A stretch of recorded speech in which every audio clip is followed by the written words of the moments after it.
This is the F-117 Nighthawk, America's invisible aircraft. 1,000 combat missions, 0 losses. Until a Serbian colonel with 1960s Soviet missiles shot it down, and the pilot spent 5 hours hiding in a freezing ditch while search dogs passed meters away.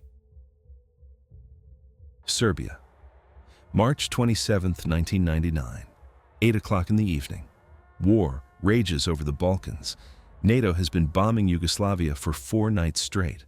Thousands of tons of bombs falling on bridges, factories, military bases.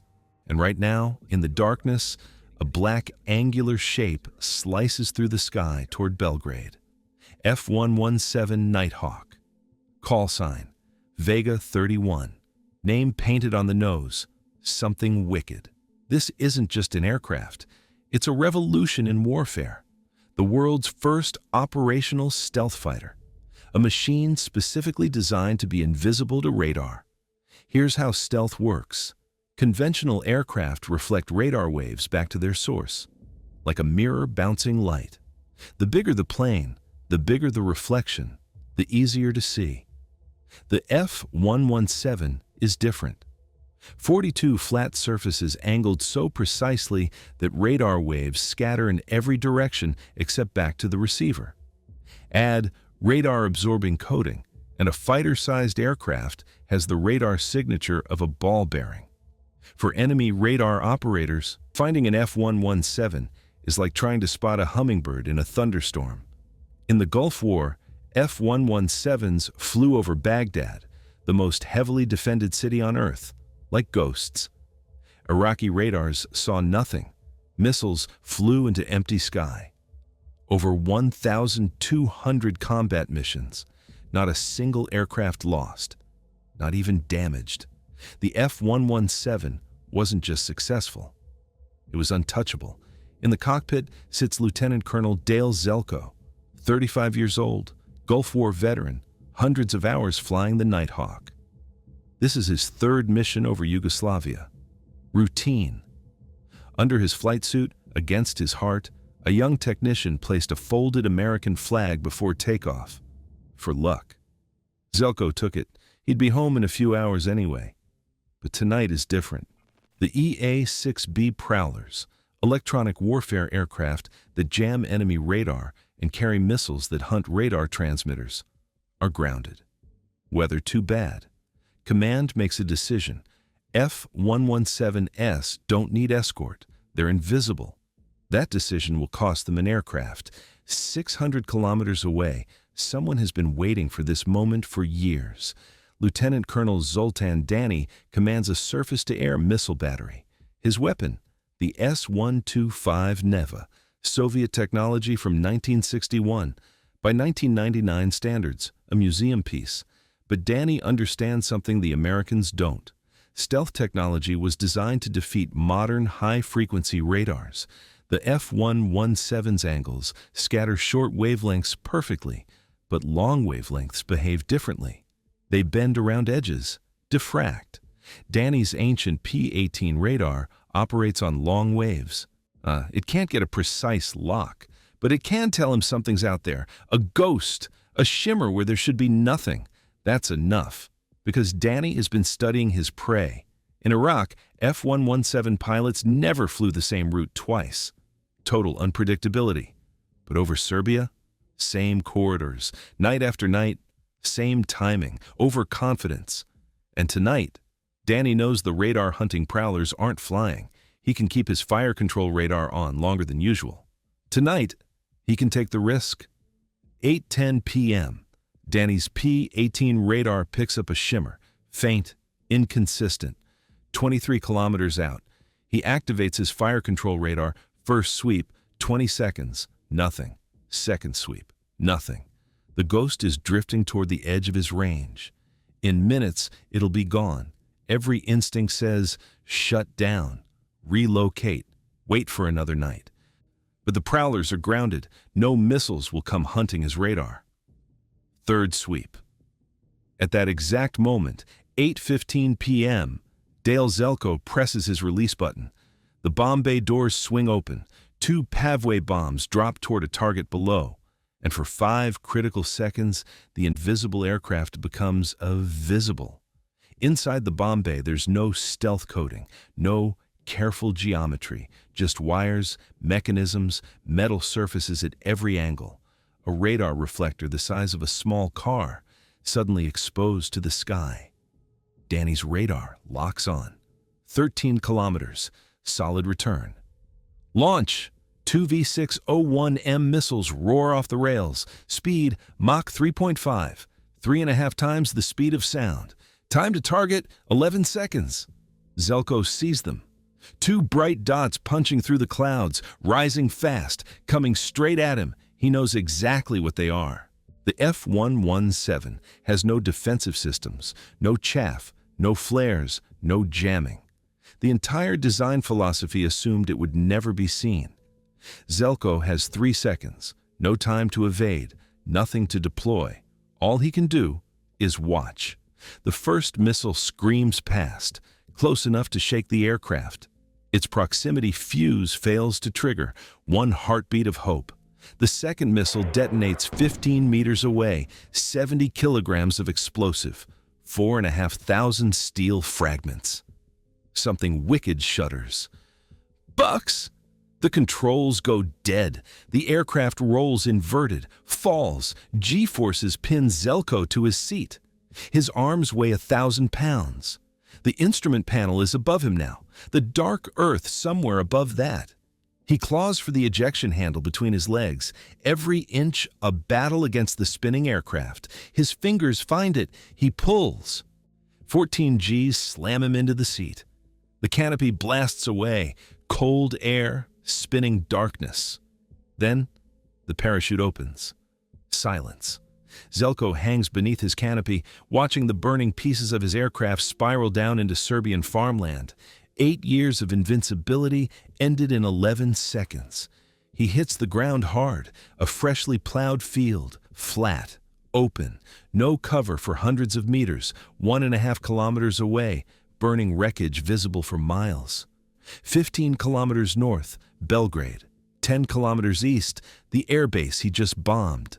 Temperature, near freezing. Light rain, no moon. He's alone in the middle of a country he just attacked. Training kicks in. First, bury the parachute, a giant white marker visible from the air. Second, find cover. He spots an irrigation ditch, shallow, muddy, freezing water at the bottom. It's not much. It's all there is. Zelko crawls into the mud, smears Serbian dirt across his face, his neck, his hands, any skin that might reflect light. He pulls out his radio. Mayday, mayday, mayday, Vega 31. I'm on the way down. 200 kilometers away, an American tanker crew hears him. But so do the Serbians. They've been monitoring emergency frequencies. Within 15 minutes, trucks are rolling. Soldiers, police, dogs. The race is on. Zelko tries his infrared beacon, the device that would let rescue helicopters find him through night vision. Nothing. Broken during ejection. His most important piece of rescue equipment is useless. The searchers arrive. Flashlight beams sweep across the field. Dogs bark. Voices in Serbian discuss his fate. They pass within 100 meters. Zelko doesn't breathe. 1 hour. Freezing in the mud. 2 hours. More searchers. The cordon tightening. 3 hours. Someone brings a helicopter. Its searchlight sweeps the fields to the west. Zelko lies motionless, shivering, thinking about his family. About the flag still pressed against his chest. And strangely, he thinks about the man who shot him down. Years later, he'd say, lying there in the dark, I imagine standing next to that Serbian SAM operator, having a light conversation, telling him, real nice shot. A professional recognizing another professional. Meanwhile, at the crash site, Serbian television cameras roll.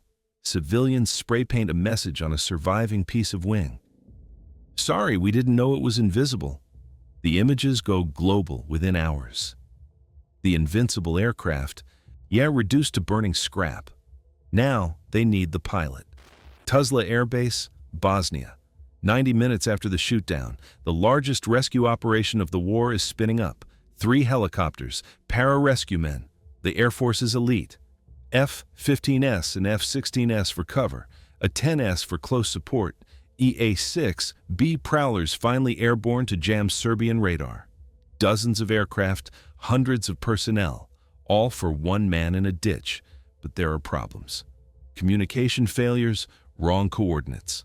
The first rescue flight heads 50 kilometers in the wrong direction. Precious time wasted. The Serbians are getting closer. At 1:30 a.m., Captain John Cherry in an A-10 reaches Zelko's area. Vega 31 authenticate.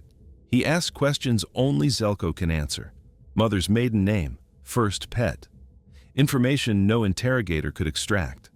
Zelko answers correctly. It's him. At 2 a.m., as the helicopters cross into Serbia. 30 meters altitude, treetop level, below radar, threading between known SAM sites. 2 kilometers out, Cherry radios, turn on your beacon. Zelko's heart sinks. The infrared beacon is broken, but his radio beacon still works. The helicopter crew picks up the signal.